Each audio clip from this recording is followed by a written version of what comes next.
वेद प्रेमियों, सुधी श्रोताओं, संप्रति हम सब ऋग्वेद के चतुर्थ मंडल के 20वें सूक्त के 7वें मंत्र की व्याख्या में प्रवेश करने जा रहे हैं। मंत्र दृष्टा ऋषि वामदेव, देवता इंद्र और छंद त्रिष्टुप है। शीर्षक है अबाध गतिशील इंद्र। तो अब संबंधित मंत्र का सत्स्वर पाठ हो जाए।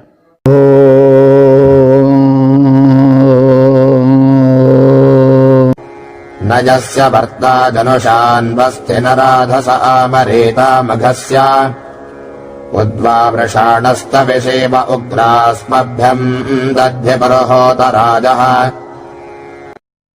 इस 7वें मंत्र में इंद्र की अबाध गति का कथन है। इंद्र ऋग्वेद में परब्रह्म परमात्मा के रूप में देखा गया है। आत्मा के रूप में, सूर्य के रूप में, श्रुति साहित्य में कई रूपों में उसका कथन है। प्रसंगानुकूल अर्थ लेना उचित है। तो यहाँ पर इंद्र को परम शक्ति संपन्न परब्रह्म परमात्मा के रूप में चित्रित किया गया है। अस्मभ्यम राया देह, अस्मभ्यम हम सबको, वह इंद्र, राया रई शब्द है, रई कहते हैं धनैश्वर्य को। तो राया बहुवचनांत है। वह इंद्र हमको धनैश्वर्य दद्वी माने प्रदान करे। तो वह इंद्र हमें भांति भांति के धनैश्वर्य प्रदान करे। जैसे धन तमाम कोट के होते हैं, गोधन, बाजधन, गोधन, गजधन, बाजधन और रतन धन, खाद। अब अंत में लोगों ने एक धन संतोष धन भी माना है। जो आवे संतोष धन, सब धन धूरी समान। करके उपाय लाखों, व्यापार धन कमा ले, होगा सुखी न जब तक संतोष धन न होगा। तो धन की व्यापक कोटियां हैं। केवल मुद्रा, बैंक बैलेंस को ही हम धन न मांगे। शील भी एक धन है। आचरण, अगर दुराचारी हो गया तो फिर उस धन के नष्ट होने में देर नहीं लगती। तो धन सद्भावना का धन, सद्वृत्ति का धन, सदाचार का धन, स्वास्थ्य का धन, जो धन्य कर दे वही धन है। और जो निर्धन है वह अधन्य है। तो हमें धन की व्यापकता की दृष्टि से धन को देखना चाहिए। तो इसलिए धन शब्द को बार बार सुन करके हम यह धारणा न कर ले कि हमारे वैदिक ऋषि बड़े लालची थे, जब देखो तब धन मांग रहे हैं। भाई, धन आवश्यक है और धन को किसी एक ही कोट में, मुद्रा में या बैलेंस रूप में ही मत लो। धन व्यापक है। तो इंद्र से धन वैभव की कामना की जा रही है और कहा जा रहा है कि हे इंद्र, यह तद इंद्र, वह इंद्र, अस्मभ्यम राया दाद्वी, हम सबको धन की विविध कोटियों से संपन्न करे, उन्हें प्रदान करे। इंद्र कैसा है कि ऋषा इंद्र जनुषा यस्य वार्ता न अस्ति जनुषा माने जन्म से ही, यानी आदिकाल से ही या अनादिकाल से ही, जिसका कोई प्रतिद्वंदी नहीं है, जिसकी वार्ता नास्ति, जिसकी गति को रोकने वाले की कहीं बात ही नहीं होती, यानी जिसका की गति अवरोधक या हाथ पकड़ने वाला कोई है ही नहीं, यानी वह सर्वतंत्र स्वतंत्र है। राधसा मघस न आमरीत, जिसके ऐश्वर्य से युक्त धन का भी कहीं कोई रोकने वाला नहीं है। तो राधसा कहते हैं धन को, राधसा की ही, धन का, राध का बहुवचन राधसा है। तो राधनोति कार्याण इति राधा, जो कार्यों को, कामों को बना दे वही राध है, उसी से राधा शब्द भी बना है। तो हमारे संस्कृत में, वैदिक संस्कृत में कोई ऐसा शब्द नहीं है जो किसी अर्थ को लेकर न चल रहा हो। ये बड़ी भारी विशेषता है। हम तमाम भाषाएं हैं, आजकल अंग्रेजी बड़ी प्रचलित है, उसमें किसी से पूछा जाए भैया मून माने चंद्र होता है, तो आप मून को मून क्यों कहते हो, जवाब ही नहीं मिलेगा, क्योंकि उनका व्याकरण, उनका शब्दकोश इतना समृद्ध है ही नहीं। लेकिन हमारे यहाँ कोई चंद्रमा का अर्थ पूछे तो हम बता सकते हैं कि चंद्रेति आह्लादयति इति चंद्र, चंद्रमा अपने रम्य हृदय प्रकाश के कारण प्रसन्न कर देता है, इसलिए वो चंद्र है। तो हमारे यहाँ संस्कृत भाषा में, विशेष करके वैदिक भाषा में जितने शब्द हैं वे सब किसी न किसी अर्थ को लेकर चले हैं। हाँ, कुछ निपात ऐसे हैं, निपात तो माने अव्यय शब्द, लेकिन वो अल्प हैं, जिनका कि कोई अर्थ नहीं है। जैसे ननु है, नच है, तो ये सब शब्द हैं। खलु है, तो यानी ये मुश्किल से 1% हैं, लेकिन जो 99% शब्द हैं उनका कोई न कोई अर्थ अवश्य होता है। तो राधसः, तो वही बात राधसा पर आ रही है। राध माने धन, राधसा धन के बहुवचन, यानी धन की कई कोटियां हैं, जितनी कोटियां हैं वे सब हमको इंद्र दें। तो और राधसा मघस्य न आमरीत, जिसके राध को, धन वैभव को, और मघस्य माने ऐश्वर्य को कोई रोक नहीं सकता है। जिसको वह धनैश्वर्य देना चाहता है उसको वो देता ही है, क्योंकि वो सर्वतंत्र स्वतंत्र शक्तिमान है। उसको कोई ना अमरीता, रोकने वाला है ही नहीं। तो मघ माने भी जानते हैं हम, मघवा उसी से नाम बना है। मघ माने भी ऐश्वर्य होता है। तो ताविशिव उग्र पुरुहूत, इंद्र के और वैशिष्ट क्या हैं? वो यह है कि वह ताविशिवा, ताविश कहते हैं बल को। ताव शब्द है, ताव से ताविश बना है। ताव शब्द आज भी प्रचलित है जहाँ तहाँ भाषा में, शायद इसी ताविश से आया हो।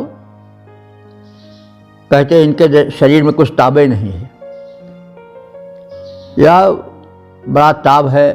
तो इस प्रकार से मनुष्य के अर्थ में ताब का प्रयोग अभी खास तौर से उर्दू में भी है, उर्दू मतलब फ़ारसी में भी, और हमारे प्रचलन की भाषा में भी, भाई बड़ा ताब है और उसके शरीर में कोई ताब ही नहीं है, क्या करेगा।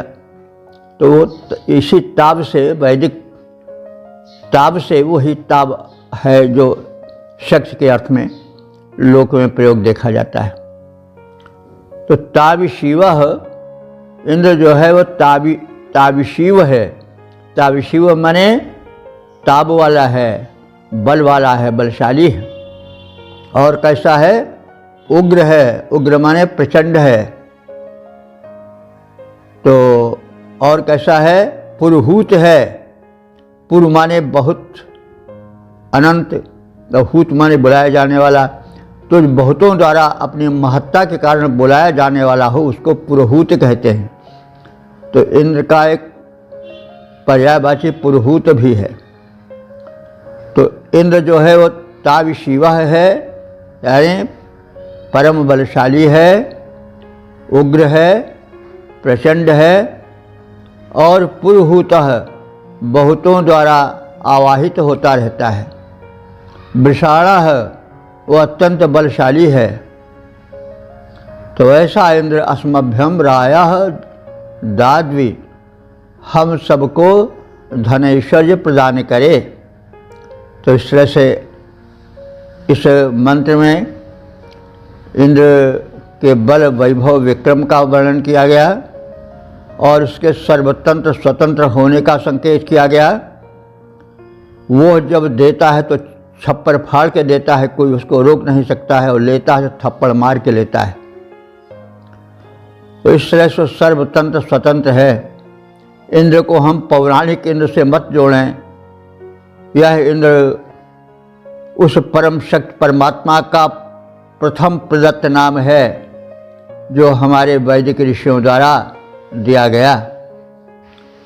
तो इस प्रकार से इंद्र की शक्ति मत्ता का, उसकी दानवीरता का, उसके प्रचंड पौरुष का, पराक्रम का कथन इस मंत्र में है। तो जन्म से लेकर आज तक जिस इंद्र की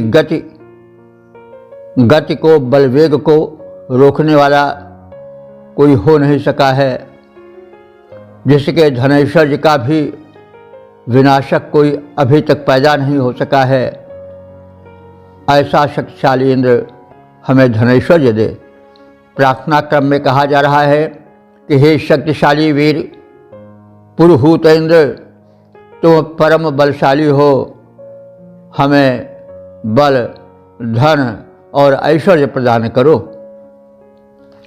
पद रूपांतरण है जिसकी गति का अवरोधक कोई न जन्म ले पाया है, धन ऐश्वर्य जिसका अनंत बन करके देखो छाया है। हे पुरुहूत इंद्र, तुम हो अतुलित बलशाली, करो हमें ऐश्वर्य दान, आए खुशहाली। ओम। वेद प्रेमियों, सुधी श्रोताओं, संप्रति हम सब ऋग्वेद के चतुर्थ मंडल के 20वें सूक्त के 8वें मंत्र की व्याख्या में प्रवेश करने जा रहे हैं। मंत्र दृष्टा ऋषि वामदेव, देवता इंद्र और छंद त्रिष्टुप है। शीर्षक है इंद्र के सामर्थ्य का कथन। अब संबंधित मंत्र का सर्वप्रथम सस्वर पाठ हो जाए।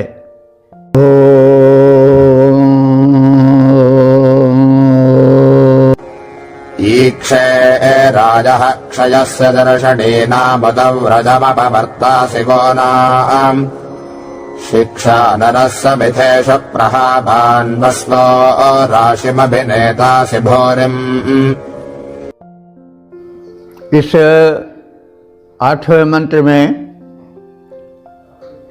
इंद्र के रक्षक रूप का, शिक्षक रूप का और समृद्धि प्रदायक रूप का कथन है।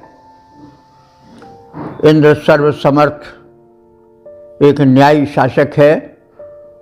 वो जितना सरल है उतना ही प्रचंड भी है। उसमें धन समृद्धि का निवास है, शक्तिमत्ता का निवास है, वह सर्वतंत्र स्वतंत्र है, फिर भी न्यायी है। तो अब उनके इन वैशिष्ट्यों का कथन किया जा रहा है कि वह इंद्र कितना समर्थ है।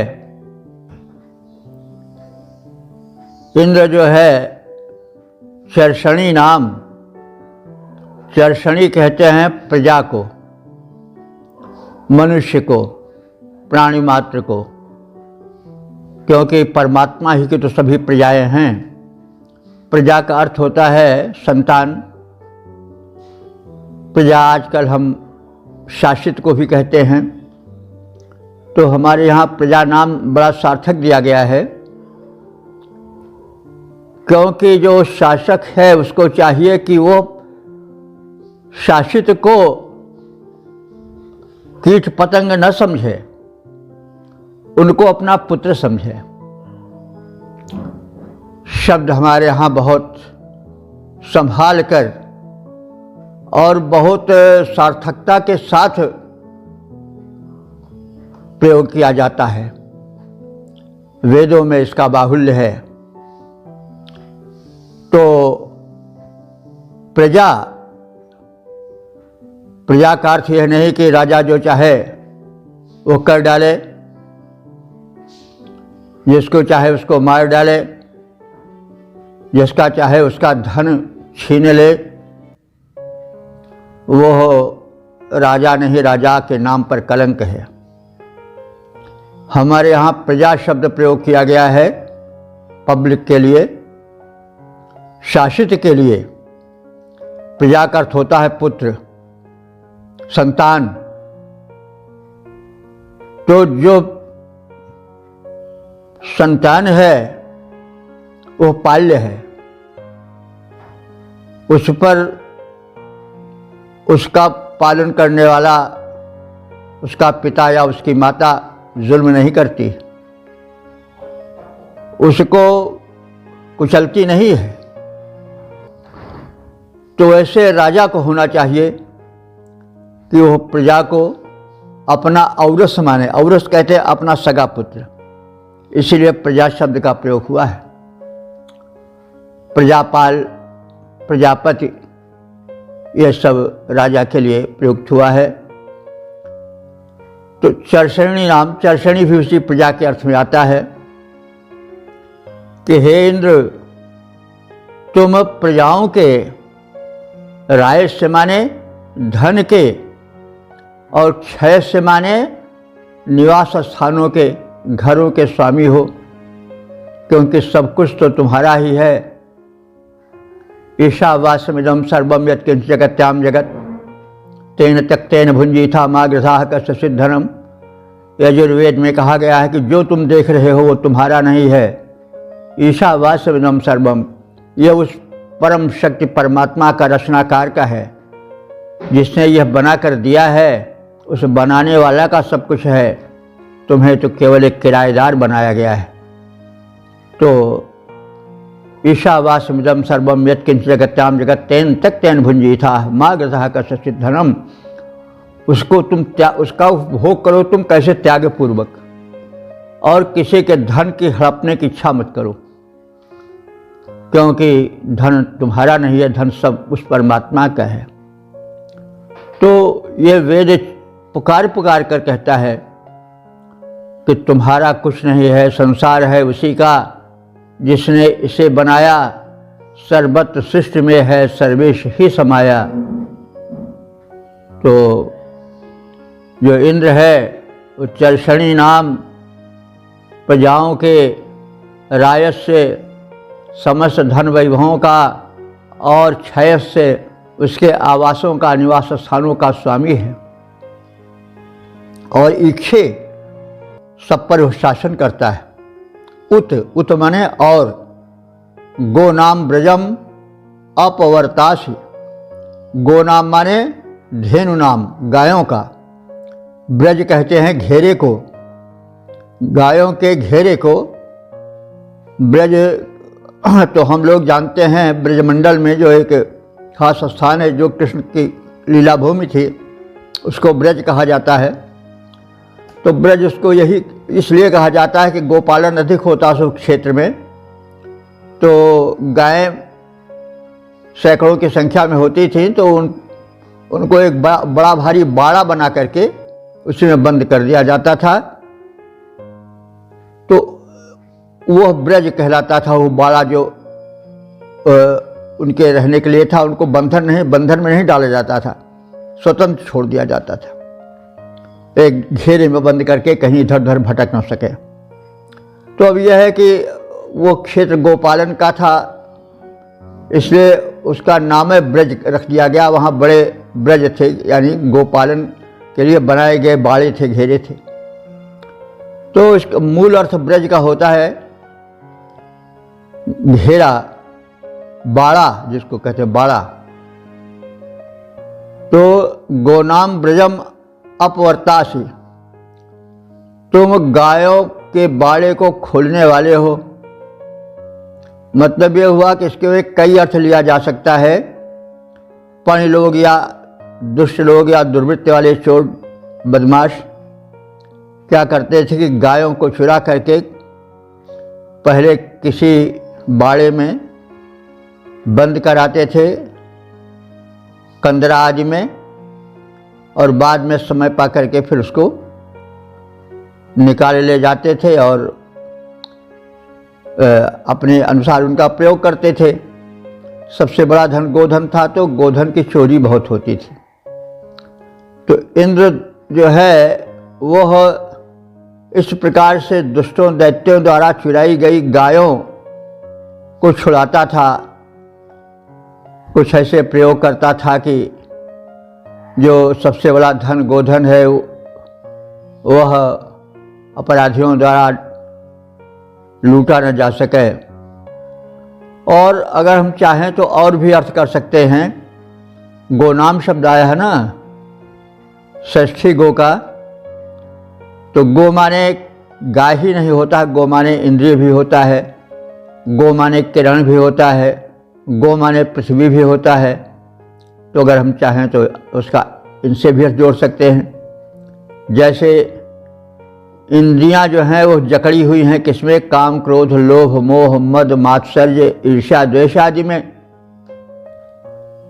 तो हे इंद्र, तुम इन हमारी पाबंद यानी बंदी बनाई गई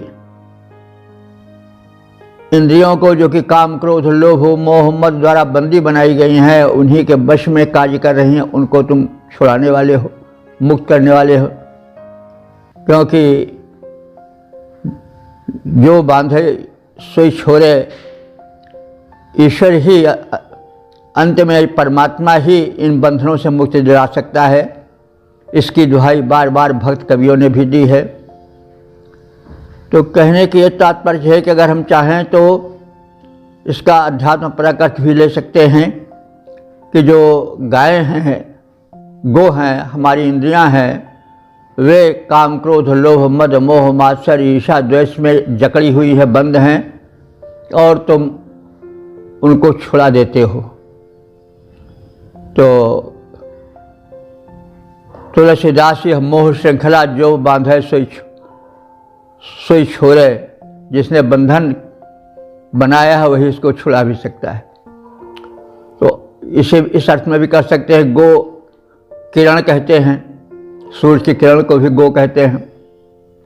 तो मेघों के आच्छादन में जब सूर्य की किरणें बंद रहती हैं तो इंद्र उसे मरुद्गण की सहायता से उन मेघाच्छादन को हटा करके किरणों को प्रकाशित करके प्रकाश और ताप देने का कार्य करते हैं। तो इस तरह से हम चाहें तो जो अर्थ सटीक लग रहा हो उसको भी कर सकते हैं। तो इस प्रकार से इंद्र जो है वह गोनाम ब्रजम अपवर्तासी, गायों को बाड़ों से मुक्त करने वाला है। और कैसा है? शिक्षा नरः, वो शिक्षा देने वाला नेता है, शासक है। शिक्षा कैसे देता है, बार बार चेताता रहता है जीव को, देखो तुम आलस में पड़े हुए हो, समय व्यर्थ खो रहे हो, कुमार्ग पर चल रहे हो, चैतन्य हो जाओ। बार बार प्रेरणा देता है हृदय में। लेकिन मनुष्य ऐसा है कि करता मनमानी है। एक प्रसंग है कि एक बार परमात्मा का प्रेषित मृत्यु का दूत आया और कहा तुमको चलना है, अब तो इस संसार में नहीं रह सकते हो, तुम्हारा समय पूरा हो गया है। तो थोड़ा संवाद हुआ, मतलब उसको यमराज भी कह सकते हैं। ईश्वर है तो सब ईश्वर के ही अंश, ईश्वर के ही दूत हैं। तो उस जिसका प्राण हरण होने जा रहा था उसने कहा भाई यह तो अन्याय है, आप जबरदस्त हो, और ये क्या बात है, किसी को घर खाली करने के लिए कहा जाता है तो पहले उसको नोटिस दी जाती है। तुमने नोटिस दिया नहीं और घर खाली करवा दिया, नहीं वही मौत होना, घर खाली करवाना है। घर शरीर है तो उसे वो ज़रा जबरदंग था प्राणी, उसने कहा भाई ये तो आप सरासर जुल्म कर रहे हो, आपको नोटिस देनी चाहिए थी ना कि घर खाली करो, और अचानक आए के कह रहे हो छोड़ो घर, ये तो बहुत जुल्म हो रहा है। तो उसने कहा भाई तुम न जानो तो हम क्या करें, हमने तो नोटिस तुमको भेजा और 3 नोटिस तुमको हमने भेजा। कहिए कैसे, कहीं पहले मैंने तुम्हारे बाल पकाना शुरू कर दिया, पहली नोटिस वो थी कि अब चेत जाओ, सही रास्ते पर आओ। दूसरी नोटिस ये थे कि मैंने तुम्हारे नेत्रों की ज्योति कम करना शुरू कर दिया कि देखो अब चेतो, अब अच्छा देखो। लेकिन तुम अपने उसी ढर्रे पर रहे तो हम क्या करें, कोई क्या करे, शासन क्या करे। और तीसरी नोटिस थी कि तुम्हारे दांत गिरने लगे, बताया कि भाई देखो अब संभल जाओ। लेकिन तुम तो अपने ही जिद पर रहे, किसी नोटिस को ध्यान नहीं दिया। क्यों अब उल्टा दोष दे रहे हो, उल्टा चोर कोतवाल को डांटे वाली तुम्हारी स्थिति है। तुम इस अपने दलील से बच नहीं सकते हो, तुमको अब यह शरीर का घर छोड़ना ही पड़ेगा। नोटिस तो तुमको दी गई, तुमने किसी नोटिस की कदर किया? तो वो जो ईश्वर है वो दंड देता नहीं है अकारण, वो नोटिस देता है, शिक्षा देता है, सूचना देता है। चाहे जहां हो कुकर्म करता है तो उसके हृदय में एक पछतावा होता है, लेकिन आदमी उसको टालता है, अरे ये तो होता रहता है। ऐसे प्रत्येक कुकर्म करने पर व्यक्ति का हृदय एक बार दहल उठता है कि ये नहीं करना चाहिए, लेकिन मनुष्य क्या करता है कि दबा देता है भावना को। चोरी करते समय, व्यभिचार करते समय, अन्याय करते समय एक बार तो आवाज़ उठती ही है। लेकिन मनुष्य जो है जिद्दी है, ज़बरदस्त है, या कहिए कि खुद के साथ अन्याय करने वाला है और दोष दूसरे को देने वाला है। उसकी प्रवृत्ति है कि कभी वो अपनी गलती मानता नहीं, वो दूसरे पर ढाल देता है। तो यहाँ पर ईश्वर की न्याय व्यवस्था पर एक समाधान प्रस्तुत किया गया है। वह इंद्र, वह परब्रह्म परमात्मा शासक जो है शिक्षा देने वाला है, और बिना शिक्षा के, बिना सूचना के वो कोई काज ऐसे नहीं करता है। तो और कैसा है, समिथेषु प्रहावान। समिथ कहते हैं युद्ध को, समिथ है यह शब्द, समिध नहीं है। समिध तो कहते हैं ईंधन को, जिससे आग जलाई जाती है। जो समिथ शब्द है, समिथ माने युद्ध होता है, और समिथेश माने युद्धों में प्रहावान, वह अन्यायी शत्रुओं पर प्रहार करने वाला है। अपराध करके कोई उसके हाथों बच नहीं सकता है। बात इंद्र जो है वो व्यवस्थापक है, वह शासक है, न्यायी है। तो न्याय यही है कि जो गलत काम कर रहा हो उसको दंड दिया जाए, जो निर्दोष है उसको दंड से मुक्त किया जाए, यही तो न्याय है। तो वो इंद्र जो है वो परम न्यायी है। वो जब अन्यायी लोग हैं और वे अन्याय करके के बाद भी डटे रहते हैं अन्याय करने पर, तो इन स्थितियों में जो युद्ध होता है उसमें वह उन पर प्रहार करता है। और भूरिम बस्वः राशिम, वह इंद्र जो है केवल ऐसा ही नहीं कि बस प्रहारे करता हो, मारते काटता हो, क्रूरता ही दिखाता हो, नहीं, वह बहुत बड़ा दानी भी है। यह वैशिष्ट है। देखिए, इंद्र का यही व्यक्तित्व राम में, कृष्ण में छाया है। ये हम कहते आ रहे हैं और आप सब देखेंगे रामायण को, महाभारत को, गीता को, तो उसमें दिखाई पड़ेगा यह रूप। वो एक ओर तो शांति दूत हैं, लेकिन दूसरी ओर क्रांति दूत भी हैं। महाभारत भी छड़वा देते हैं, याचना नहीं अवरण होगा, संग्राम महाभीषण होगा। पहले शांति का प्रस्ताव ले जाते हैं। जब दुर्योधन का दर्प उसे अस्वीकार कर देता है तो कहता, देखिए अब याचना नहीं अवरण होगा, संग्राम महाभीषण होगा। तो ये बात है। तो ईश्वर को तुम दयालु मत समझो, वो दयालु है लेकिन उतना ही कठोर भी है, और दोनों आवश्यक है। और संपूर्ण व्यक्तित्व ही है जो शक्तिमान हो, जो न्यायी हो, दयालु भी हो, कठोर भी हो, कोमल भी हो। तो इस तरह से वह इंद्र जो है वो युद्धों में शत्रुओं पर प्रहार करने वाला है। समिथेषु प्रहावान। और भूरिम बस्वः राशिम, और वो बस्व कहते हैं बसु, बसु नाम समूह बस्वः, जो धनेश्वर का समूह है उसको बस्व कहा जाता है। तो वो दाता भी बहुत बड़ा है। और भूरिम बस्वः, बहुत धनराशियों को प्रदान करता है। और अभिनेता असी, अभिनेता माने अच्छी तरह से लाने वाला है, अभिनेता माने एक्टर नहीं, अच्छी प्रकार से लाने वाला है। देखो, अभिनेता का भी आप समझो तो अभी लोग व्युत्पत्ति पर नहीं जाते हैं, लेकिन अगर उस एक्टर की जो अभिनेता उसको कहा गया है, वो इसलिए कहा गया है कि अभिमाने अभितः परितः नयति भावम इति अभिनेता। जो एक्टिंग करता है, वो जिसकी एक्टिंग करता है, जिसका अभिनय करता है, उसको बिल्कुल अपने ऊपर छा लेता है। जब कोई रावण बनता है तो वही क्रूरता, वही प्रबलता, वही आवाज़ में कठोरता, वही प्रचंडता दिखाई पड़ती है। जब राम बनता है तो वही कोमलता, या वही जैसा समय होता करता है। यानी जिस पात्र को वह अपने उसमें उतारता है अपनी एक्टिंग में, उसी को पूर्ण रूप से बोल चाल वेशभूषा सबसे उतार लेता है, इसीलिए उसको अभिनेता कहा जाता है। तो अभिनेता यहाँ एक्टर का नहीं लेना चाहिए, जो कि चारों ओर से लाकर दे, वो अभिनेता है।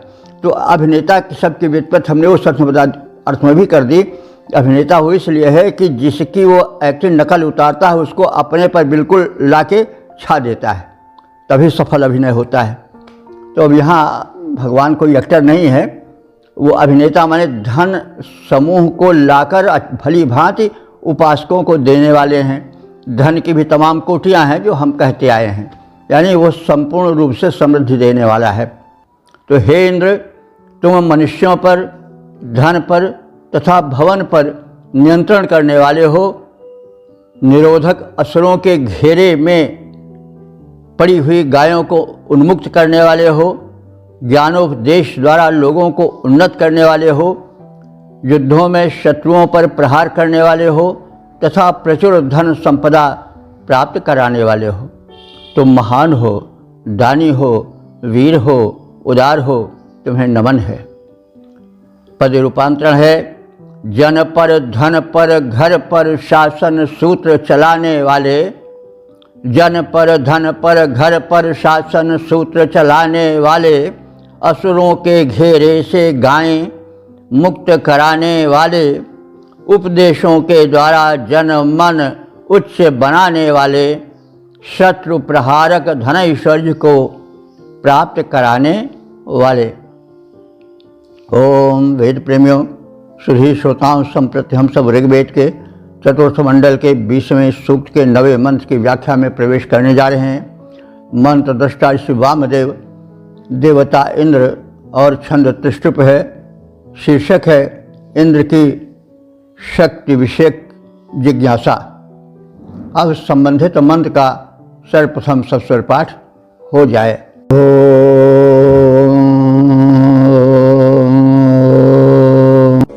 प्रजातच्छृण्वैषच्चाशजिष्ठो जजागृणोति मुहुकाचिदृश्वः पुरदाशुषे वितजिष्ठो अम्होथा दधाति द्रविणम् चरित्रे। इस 9वें मंत्र में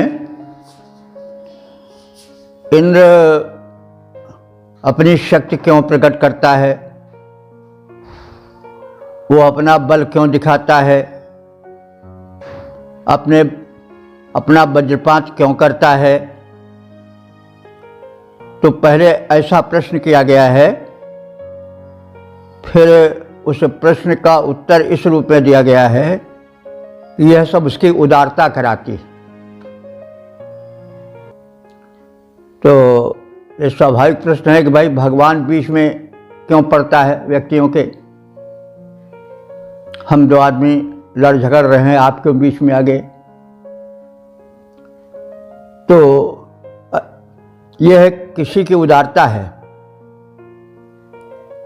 वही बात ईश्वर में भी है और उसी बहाने से सबको उसका अनुकरण करना चाहिए। प्राय कभी कभी यह सामने दृश्य आता है, सूचनाएं आती हैं कि सड़क पर कोई निरपराध मारा जा रहा है और लोग तमाशा देख रहे हैं, प्रहार देख रहे हैं, दांव पेच देख रहे हैं। तो यह ठीक नहीं। व्यक्ति को इतना उदार होना चाहिए कि वो दूसरों के कष्टों को, कोई निर्बल सताया जा रहा है तो उसको बचावे। तो वह परम शक्तिमान क्यों सक्रिय होता है, क्यों अपनी ताकत दिखलाता है, क्यों दौड़ा जाता है। तो यह उसकी उदारता है। तो परमात्मा की उदारता ही उसे, अगर अवतार की दृष्टि से देखें तो नारायण से नर बनाती है। भगवान का कोई अपना शत्रु नहीं है। जो अन्याय करता है, जो दुर्बलों को सताता है, जो पुण्य कर्मियों के पथ का रोड़ा बन जाता है, इंद्र केवल दृष्टा बनकर के, या परमात्मा केवल दृष्टा तमाशबीन बनकर के नहीं रहता है। वो दौड़ पड़ता है और अपनी शक्ति का प्रदर्शन करता है। तो इसी बात को प्रश्न के रूप में इस मंत्र में प्रस्तुत किया गया है कि आखिर इंद्र से शक्ति वाला कार्य कौन कराता है। इंद्र में शक्तिमत्ता कहाँ से आती है, महत्ता कहाँ से आती है। वो बार बार क्यों संसार के कार्यों में दखल देता है, क्यों वो किसी को धन देता है, क्यों किसी को नहीं देता है, क्यों किसी को गिराता है, क्यों किसी को उठाता है। तो ये सब प्रश्न आने स्वाभाविक हैं। इन्हीं का समाधान इसमें है। वो यह है कि उस परम शक्तिमत्ता से युक्त सर्वतंत्र स्वतंत्र परम न्यायी ईश्वर या इंद्र देखता है कि कौन अत्याचारी है, कौन दुराचारी है, कौन सदाचारी है, कौन सताया जा रहा है, कौन। तो वो न्याय करता है और न्याय क्यों करता है? उदारतावश करता है। तो यही बात प्रदर्शित की जा रही है। इसी बहाने से भी कहा जा रहा है कि जो शक्ति संपन्न है वो चुप न बैठें और वे लोक व्यवहार में अपनी सक्रियता को लावें, आलस्य में, या इसलिए अपने को आराम तलब बना करके ना पड़े रखें कि अरे हमसे क्या मतलब है, तो दुनिया है, होता ही है, होता रहेगा, हमसे क्या मतलब है। तो यह भावना जो है वो बहुत ठीक नहीं है, क्योंकि मनुष्य है वही कि जो मनुष्य के लिए मरे। यही पशु प्रवृत्ति है कि आप ही चरे, अपना ही पेट भरा तो क्या भरा, अपने ही रक्षण में लगे रहे तो क्या, अपना ही पेट भरने में लगे रहे तो क्या, आगे बढ़ो, दीन दुखियों के आंसू पोंछो। इसी भावना को लेकर के हमारी संस्कृति में, हमारे पुराणों में एक स्थान पर कहा गया है कि न च कामये राज्यम न च भोगम न च जीवितम कामये दुख तप्तानाम प्राणिनाम आर्तिनाशनम। हे भगवान, मैं आपसे राज्य नहीं चाहता हूँ। न च कामये राज्यम न च भोगम, न भोग विलास चाहता हूँ। न च कामये राज्य न च भोगम न च जीवितम, बहुत बड़ी जिंदगी भी नहीं चाहता हूँ। फिर चाहता क्या हूँ? कामये दुख तत्तानाम प्राणिनाम आर्तिनाशनम, मैं दुख से संतप्त प्राणियों के हृदय में बैठ करके उनके दुख का अनुभव कर सकूं, उनके अश्रुओं से मिलाकर अपने अश्रु बहा सकूं और उनके कष्ट का निवारण कर सकूं। ये भारतीय संस्कृति है जो कि इतनी महान चिंतना से भरी हुई है, महान विचार से भरी हुई है। इस संस्कृति का मुकाबला और कौन संस्कृति कर सकती है, जहाँ के न च कामये राज्यम न च भोगम न च जीवितम कामये दुख तप्तानाम प्राणिनाम आर्तिनाशनम। मैं दुखियों के आंसू पोंछ सकूं, यही मैं चाहता हूं। तो ये भारतीय संस्कृति है और ये सब वेदों की देन है। तो वेद में उसके अंकुरण है, पुराणों में, रामायण महाभारत में उसका विस्तार है। तो इसी संदर्भ में हमको मंत्र के अर्थ में प्रवेश करना चाहिए। सचेष्ट ऋष्वा, सचेष्ट कहते हैं अत्यंत बलवान, ऋष्वा कहते हैं महान को अथवा दर्शनीय को। तो हे इंद्र, वह इंद्र सचेष्ट है, परम शक्ति संपन्न है, ऋष्वा है, बलवान है, महान है और दर्शनीय है। तो हे इंद्र, कया सच्चा शृण्वे, किस शक्ति के कारण तुम्हारी प्रसिद्धि है। शृण्वे माने तुम सुने जाते हो, यानी तुम्हारी कीर्ति है। तो कया सच्चा शृण्वे, हे इंद्र, वो तुम में कौन सी शक्ति है जिसके कारण तुम जो हो चारों ओर सुने जाते हो, यानी चारों ओर तुम्हारी कीर्ति फैली हुई है। यया मुहुः करोति, जिससे तुम बार बार संरक्षण का काम दोहराते रहते हो, बार बार अस्त्र शस्त्र उठाते रहते हो। तो वह कौन सी शक्ति है? काचित माने कौन सी शक्ति है? वो दास से, यानी दानी यजमान के लिए, जो तुम्हारा सेवक है और तन मन धन को समाज सेवा में लगाता है, उसके लिए तुम पूर्व अंगा विचयिष्ठ, पूर्व माने बहुत बड़े विस्तृत, और अंगा माने पाप, और विचयिष्ठ माने नष्ट करते हो। कौन सी वो शक्ति है जिसके कारण तुम बड़े से बड़े पाप का विनाश कर देते हो या पापी का विनाश कर देते हो। अथ और जरित्रे, जरित्रे माने गुण गायक के लिए, उपासक के लिए। द्रविणम माने धन को, दधाति माने देते हो। तो वो कौन सी शक्ति है जिसके कारण तुम सब ये कृत्य करते हो? तो इसका उत्तर है उदारता। तुम्हारा उदार स्वभाव है। नहीं तो लोग, जैसा हम पहले कह आए हैं कि बैठे रहते हमसे क्या मतलब भाई, कोई मारा जाए काटा जाए तो दुनिया है, ऐसा करके टाल देते हैं समर्थ लोग। भाई ठीक है, कमज़ोर आदमी उसमें क्यों पड़े पीसा जाए, लेकिन जो समर्थ हैं वे टाल देते हैं। तो उनके ऊपर यह बात कही गई कि भाई आप इंद्र बनना चाहते हो, स्वामी बनना चाहते हो, शासक बनना चाहते हो, महान बनना चाहते हो, परमात्मा बनना चाहते हो, तो कुछ गुणों को लाओ। वो गुण क्या है? उदारता है। और उदारता के कारण ही इंद्र जो है वो बड़े युद्ध के कर्मों में अपने को डालता है। इंद्र सदैव शस्त्रास्त्र चलाता रहता है, सदैव युद्ध में संलग्न रहता है, सदैव भाग दौड़ करता रहता है। क्यों?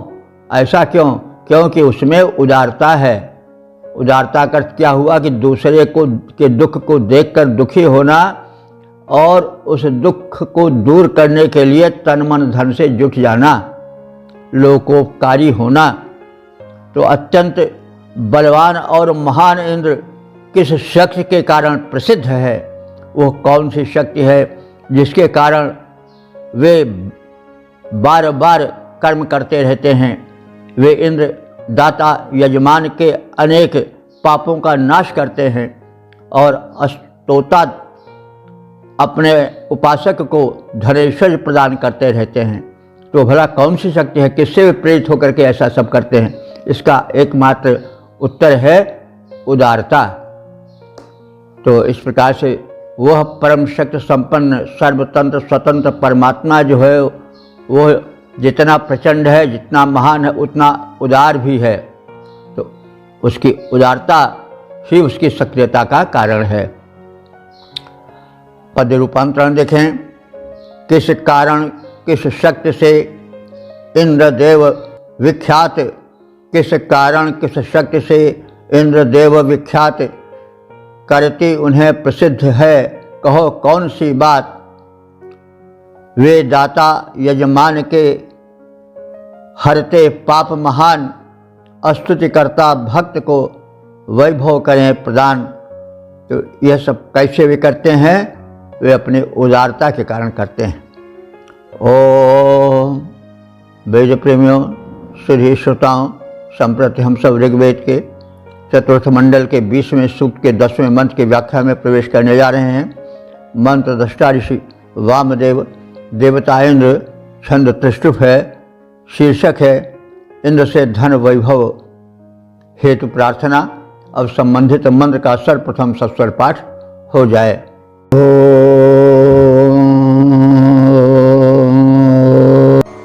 मानो अमर्धेराभरा दध्यतन्नः प्रदाशुषे दातवे भोरिजत्ते नव्ये देष्णे शस्ते अस्मिन्त उक्थे प्रब्रवाम वयमिन्द्रस्तुवन्ताः।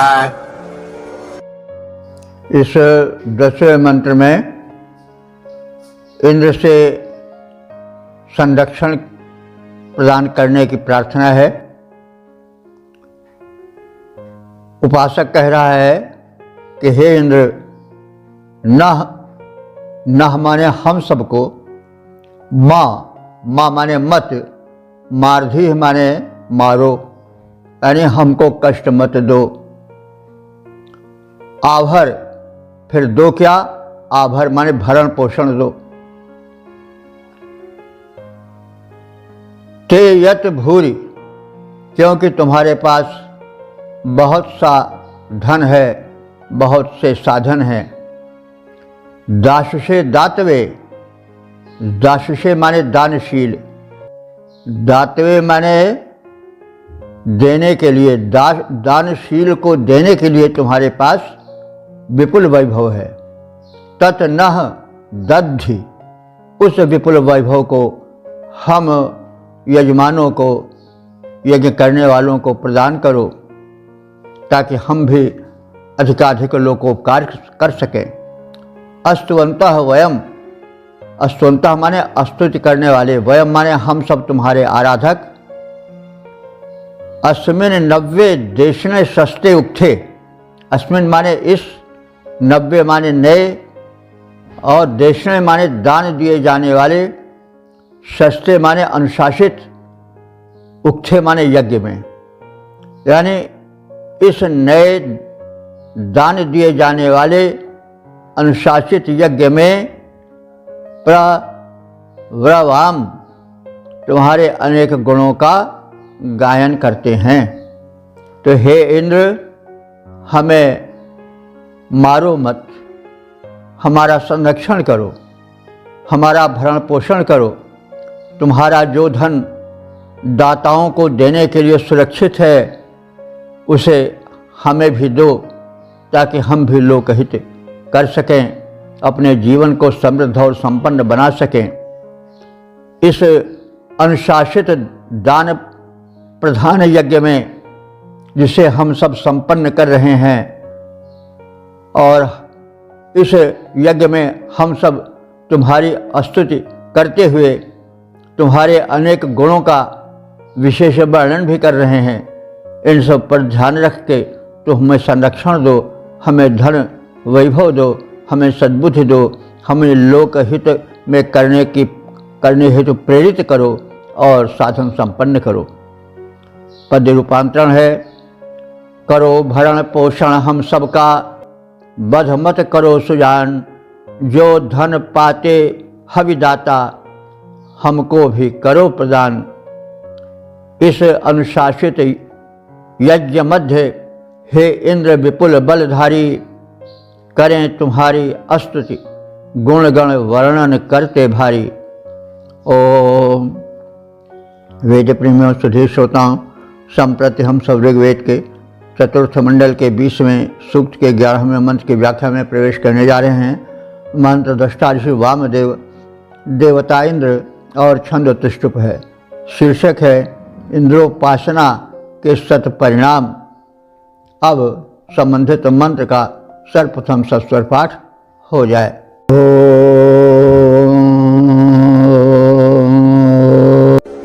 नोष्टुत इन्द्रनो गृणाम इषञ्जरित्रे नद्यो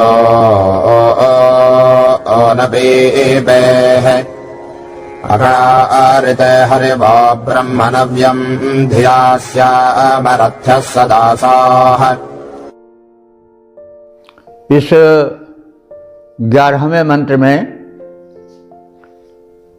उपासक और उपास्य के मध्य दृढ़ संबंध बना रहे, इसे का कथन किया गया है। तो संबंध दोनों ओर से बनता है। यदि एक ओर उदासीनता रही और एक ओर आकांक्षा रही तो संबंध नहीं बनेगा। दोनों जब एक मत हो जाते हैं, एक पंक्ति में आ जाते हैं, तभी संबंध बन पाता है, अलग अलग प्रवृत्ति से भागने पर नहीं। तो यहाँ उपासक और उपास्य में, इंद्र और यजमान में संबंध बनाने के लिए आवश्यक है कि यजमान उस परम शक्ति की स्तुति करें, उसको याद करें, उसके गुणगान करें, उससे बल मांगें और वह दाता परमेश्वर उनकी सुने और उन्हें प्रदान करे। तो इस प्रकार से भक्त भगवंत तीनों आ जाते हैं। तो भक्त और भगवंत में संपर्क जो है वह बना रहे, इसलिए भक्त को चाहिए कि वह उसकी उपासना करे, उसको याद करता रहे, और भगवंत या भगवान को चाहिए कि उसका ध्यान मतलब सुख सुविधाओं का रखें, उसके कष्टों का हरण करें, उसे सुखी और समृद्ध बनावें। तो यही भाव है, इसी को व्यक्त किया गया है। अब इंद्र जो है वो भगवान कहिए, कुछ कहिए, राम कहिए, कृष्ण कहिए, या परमात्मा कहिए, कुछ कह लीजिए, उस स्थान पर है। तो ऋग्वेद में जो परम शक्ति को नामित किया गया वो इंद्र ही है। अब इसको हम अलग अलग अपने धर्म मजहब या उपासना के पद्धति से कर सकते हैं, क्योंकि शक्ति तो वही एकम सद विप्रा बहुधा वदंती, सत्य तो एक ही है और उसके नाम भिन्न भिन्न हो गए हैं, वर्णन शैली भिन्न भिन्न हो गई है। अब इसको ध्यान रखना चाहिए। वेद इसीलिए बार बार दोहराता है कि भाई नाम के आधार पर तुम परस्पर मत लड़ मरो, जैसे आजकल हो रहा है। कोई कहता हम राम नहीं कहेंगे, कोई कहता हम अल्लाह नहीं कहेंगे। तो राम और अल्लाह दो थोड़े हैं। सूरज को बनाने वाला अगर कोई यह कहे कि अल्लाह ने बनाया है और कोई कहे नहीं राम ही ने बनाया, इंद्र ने ही बनाया है, तो ये तो बात, नाम तो वही है, नाम तो सत्य एक ही है। अब उसमें अंतर भाषा के हिसाब से, विचार के हिसाब से आ गया है, लेकिन उसमें कोई लड़ने झगड़ने की बात नहीं है। सूर्य तो अगर दो ने बनाया होता था तो झगड़ा हो जाता कि हम हिंदुओं के आंगन में चमकेंगे, मुसलमान जो दूसरा उनका अल्लाह है वो कहता है कि नहीं हम काफिरों के आंगन में नहीं चमकेंगे, हम जो इस्लाम मानते हैं उनके आंगन में चमकेंगे। जो ईसाई हैं उनका गार्ड कहने लगता है कि हम इन दोनों के आंगन में नहीं चमकेंगे। फिर इसी तरह से सब, अब सबके अलग अलग धर्म हैं, मज़हब हैं, सब कहते। तो हमारे यहाँ इसीलिए एक श्लोक बड़ा अच्छा कहा गया है कि भाई कुछ कहो लेकिन है तो वही है। यम शैवा समुपास्ते शिवमित ब्रह्मेति वेदांतेनो बौद्धा बुद्धो प्रमाण पटवा करते नैयायिका आहरण नित्य जैन शासन मन मथरता। तो जो है यम शैवा समुपास्ते शिवमिति, जिस उस परम शक्ति को शैव मतावलंबी शिव करके मानते हैं। यम शैवा समुपास्ते शिवमिति ब्रह्मेति वेदांतिनो, वेदांती लोग जिसको ब्रह्म कहते हैं। शैवाश शिवमित वेदांतिनो बौद्धा बुद्ध प्रमाण पटवा, जो बौद्ध धर्म के अनुयायी उसको बुद्ध कहते हैं। प्रमाण पटवा करते नैयायिका, जो नैयायिक लोग हैं और जो प्रत्येक बात को बिना प्रमाण के नहीं मानने को तैयार हैं, वे भी उसको नाम देते हैं। उसको क्या कहते हैं? कर्ता। नैयायिक लोग, गौतम शास्त्र जो है न्याय शास्त्र, तो नैयायिक उसको क्या कहते हैं? कर्ता। नैयायिक कैसे हैं? प्रमाण पटवा, किसी बात को बिना प्रमाण के मानने वाले नहीं हैं। तो बौद्धा बुद्धि थी, जिसको बौद्ध धर्म मतावलंबी बुद्ध कहते हैं, और प्रमाण पटवा नैयायिका कर्ता कहते हैं। सोयम नो विधात वांछित फलम त्रैलोक्यनाथो हरि, वही तीनों लोकों का स्वामी जो एक है वो हमें हमारा वांछित दे। अब यहाँ तो झगड़ा खत्म कर दिया गया भाई कि नाम अलग अलग हैं। यम शैवा समुपास्ते शिवमिति ब्रह्मेति वेदांतिनो बौद्धा बुद्धो प्रमाण पटवा करते नैयायिका अर्हन नित्यथ जैन शासनरता और कर्मेति मीमांसका, जिसको जैन लोग जिन कहते हैं और मीमांसक लोग जिसको कर्म कहते हैं। कर्म ही ईश्वर है। और जैन लोग जिसको अर्हन कहते हैं। तो है सब एक ही। सोयम नो विधातु वांछित फलम त्रैलोक्यनाथो हरि, वो तीनों लोगों का स्वामी जो हरि है। हरि माने हरण करने वाला जो है, कष्टों को, अज्ञान को, विपदाओं को, वो हमारी प्रार्थनाएं सुने, हमें कल्याण दे। तो बात साफ कर दी गई कि आप क्यों झगड़ते हो भाई? ठीक, अपने अपने ढंग से कहो, लेकिन है वो एक ही। तो वही जिसको भिन्न भिन्न धर्मतावलंबी भिन्न भिन्न रूप में कहते हैं, हम सबको मानते हैं और उन सबसे यही प्रार्थना करते हैं कि आप हमारे मनोवांछित को पूर्ण करो। आप वही हो, भिन्न भिन्न नामों से पुकारे जाते हो, लेकिन तुम्हारा प्रारूप स्वरूप नहीं बदलता है। एक व्यक्ति है, किसी का पिता है, किसी का पुत्र है, किसी का भाई है, किसी का साला है, किसी का बहनोई है। अब एक कहे कि अरे कोई उसको पुत्र कह के पुकारे, कहे तुम पुत्र क्यों कह रहे हो? पिता, और वो तो मतलब पिता है, उसको पिता कहो। वही कहे कि अरे भाई क्यों कहते हो? वो तो हमारा बहनोई है, बहनोई कहो। तो भाई ये तो मूर्खता वाली झगड़ा है ना। एक व्यक्ति है, उसके अनेक रूप हो सकते हैं, तो अनेक रूप होने से वो व्यक्ति तो नहीं बदला ना, संबंध बदले, लेकिन उसमें झगड़े की तो आवश्यकता कोई नहीं। झगड़ा है तो मूर्खता है। तो वही बात है। इसलिए दृष्टिकोण में उदारता होनी चाहिए और सुलझापन होना चाहिए। आजकल यह देख सुन करके बड़ा कष्ट होता है कि लोग बस नाम को लेकर झगड़ जाते हैं, मंदिर मस्जिद को लेकर झगड़ जाते हैं, गुरुद्वारा को लेकर। तो ये इंसानियत का खून है, कत्ल है। सत्य एक है, पूजा पद्धतियाँ भिन्न भिन्न हो सकती हैं। इसलिए वेद ने इस रहस्य को बहुत पहले स्पष्ट कर दिया। एकम सद विप्रा बहुधा वदंती। विप्र माने जानकार लोग, ज्ञानी लोग। सत्य एक है, उसको अनेक नाम दे करके पुकारते हैं। इसमें भेदभाव की, इसमें उलझने की, झगड़ने की आवश्यकता नहीं है। तो भाई वेद जो है वह संदेश देता है कि सुलझे बनो और निरर्थक विवाद में, बहस में खून खराबा मत करो, अशांत न बनो न बनाओ। तो वही बात कही जा रही है कि जो है वह इंद्र इसमें जो है परम ब्रह्म परमात्मा की भूमिका में है। तो वह जो है वो भिन्न भिन्न रूपों में भले व्याप्त है, लेकिन उससे संबंध जोड़ना चाहिए। और हे इंद्र अस्तुतः गणानः, तुम अस्तुत्य हो। और गणानः माने अस्तुत करने वाले, जरित्रे माने अस्तोता के लिए, उपासक के लिए धन वैभव दो।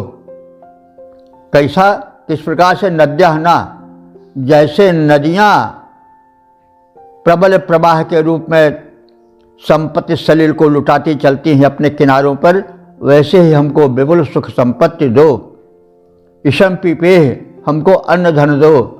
हरिवाह, हे घोड़ों वाले इंद्र, यानी घोड़े वाले इंद्र कहने से तात्पर्य क्या है कि तुम सर्वत्र अश्वैसी तीव्र सवारी से पहुंचने में सक्षम हो। तो हे सर्वत्र पहुंच जाने वाले इंद्र, ते तुम्हारे लिए धिया नव्यम ब्रह्म अकार्य, हम नवीन ब्रह्म माने वेद मंत्रों को तुम्हारी स्तुति में रच रहे हैं। तो तुम हमें धन दे रहे हो, तो हम तुम्हारी स्तुति में दत्तचित्त होकर के लगे हुए हैं और नए नए स्तुति तुम्हारी स्तुति में बना रहे हैं। हमारा तुम्हारा संपर्क इस प्रकार से बना रहेगा और आप कृपा करो, हम आपकी स्तुति करते रहें, आपकी उपासना करते रहें और हम सबको यानी मानव मात्र को रथों वाला बना दो। रथ का मतलब हुआ आज वाहन जो चल रहे हैं, तो उस समय रथ था सबसे अच्छा वाहन, आज हेलीकॉप्टर जो कुछ हो, कार मोटर। तो हमको रथों वाला बना दो। सदासा माने दासों वाला, यानी हमारे पास तमाम सेवक नौकर चाकर परिचर हो जाएं, श्याम माने हो जाएं। तो वयम रथ्याः सदासाः श्याम, हम रथों वाले और दासों वाले हो जाएं, यानी हमारे वाहन अनेक हो जाएं और हमारे परिचर सेवक आज भी हो जाएं, हम पूर्ण रूप से संपन्न हो जाएं, यह कथन है। तो हे इंद्रदेव, हम तुम्हारी स्तुति और प्रशंसा करते हैं। अतः जैसे नदियाँ जल प्रदान करती हैं, वैसे तुम हमें धन धान्य प्रदान करते रहो। हे अश्ववान इंद्र, हम तुम्हारे निमित्त नए नए स्तोत्रों को अपनी बुद्धि से रचते रहें, भाव भरी तुम्हारी स्तुतियाँ करते रहें। उसके प्रभाव से हम रथों तथा दासों से युक्त संपन्न और समृद्ध जीवन बिताएं। तो हे नाथ, पद रूपांतरण है, हे नाथ तुम्हारे गुण गायक, तुम हमें अन्न धन दो, वैसे जल राशि अपार दिया करती बह बह करके नदियाँ जैसे। हम रचें नए स्तोत्र तुम्हारी सेवा में अंतर्यामी, उसके प्रभाव से दासों और रथों के हम होवें स्वामी। इस प्रकार से हमने इस समापन वाले 11वें मंत्र के अर्थ से भी परिचय प्राप्त किया। आवश्यक है कि हम उसको अपने जीवन में उतारें, अपने दृष्टिकोण को उससे पवित्र करें, विस्तृत करें। एक जो है वो जिसको कहते हैं कूप मंडूक वाली ज़िंदगी न बितावें, व्यापक उदार दृष्टिकोण रखें और मानव को मानव माने, उसको भिन्न भिन्न भागों में बांट करके द्वेष की आग में न जले। ये वेद का संदेश है। तो इस प्रकार से हम सब ने इस ऋग्वेद के चतुर्थ मंडल के 20वें सूक्त के इन 11 मंत्रों की व्याख्या के विषय में ज्ञान प्राप्त किया। और अब तक जो हम लोग व्याख्या के क्षेत्र में आगे बढ़ सके हैं उन मंत्रों की संख्या हो सकती है 3293। अब व्याख्या तो काफ़ी हो चुकी है इस सूक्त की, लेकिन संक्षिप्त रूप से फिर भी सार जान लें। इसमें इंद्र जो है उसका आवाहन किया जाता है युद्धों के रूप में, क्योंकि जीवन युद्धों से भरा हुआ है और उन युद्धों में इंद्र की सहायता आवश्यक है, क्योंकि आदमी कोई भी करता है तो विजय उसके हाथ में नहीं रहती, इसलिए उसको शक्ति शक्तिमान से मांगनी पड़ती है। इसलिए यह शिक्षा दी गई है कि हम संघर्ष करें, युद्ध करें। मां मनुस्मर युद्धचा, गीता का यह वचन याद रखें, जिसमें कहा गया है कि आप मेरा स्मरण करते रहो, युद्ध करते रहो। युद्ध का मतलब हुआ कि यह नहीं कि डाका डालते रहो, यह कि मतलब जीवन में समस्याओं का समाधान हम करते चलें। तो फिर और उसके बाद सोमपानार्थ आवाहन है इंद्र का। सोम इंद्र का परम प्रिय पेय है और इस अर्थ में इंद्र का आवाहन है। इंद्र से सुख, समृद्धि और स्वास्थ्य की कामना की गई है। एक संपन्न और समृद्ध जीवन की कामना की गई है। इंद्र बड़ा उदार है, उसमें एक और अपार शक्ति है, वो प्रचंड है, प्रबल है, तो शील युक्त भी है, करुणा भी है। वो विभिन्न विरोधी गुणों का संगम स्थल है, लेकिन सब मिला करके उसका रूप कल्याणकर है। और हम इंद्र की उपासना करें। इंद्र का मतलब हुआ परम ब्रह्म, परमात्मा, मालिक, स्वामी। किसी भी रूप में उसकी उपासना करें, उससे जुड़ें, लेकिन जुड़ करके परस्पर विरोध न करें। और अंत में उससे मांगें कि वो जो दाता है वो जिस किसी भी रूप में हो हमें सुख समृद्धि प्रदान करता रहे, हमें संपन्न जीवन बिताने का अवसर प्रदान करे। ओम सर्वे भवन्तु सुखिनः, सर्वे सन्तु निरामयाः, सर्वे भद्राणि पश्यन्तु, मा कश्चित् दुःख भाग् भवेत्।